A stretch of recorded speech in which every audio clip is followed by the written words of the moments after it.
Kyler Murray, is he going to be there next year? You're going to owe him $50 million, and he's not going to be starting for you. Are you going to move on from him? So these are those dilemmas you have when you start to pay somebody and you pay them a year early. And I know that it probably ruffles feathers with these players and their agent, but I would be saying, I want to see more. If I'm giving you $50 million, you have to, and it's just $50 million a year, I could be giving you $250 million. I reserve the right to be able to say to you, I want to see one more year. You may be bothered by that. I need to see one more year.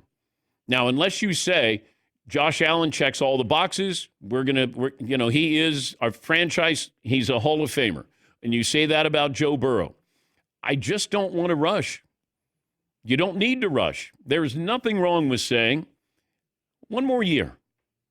Because I would have given Tua, I would have looked at franchising him, give him one more year.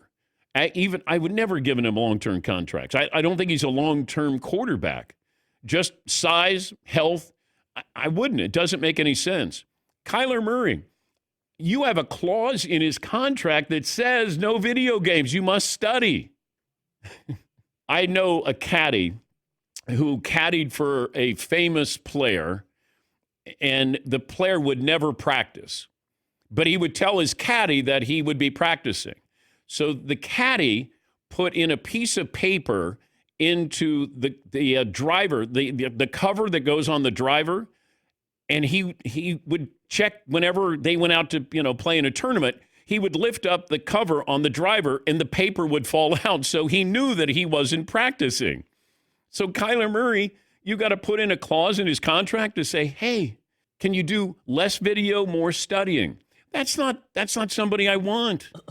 And I don't know how he is in the locker room. He doesn't strike me as a leader. If you play well, it's amazing how good your leadership is. But he's not playing well. And now the foot just got worse. And now he's out for 4 more games, 4 more weeks. Man, this is how coaches get fired.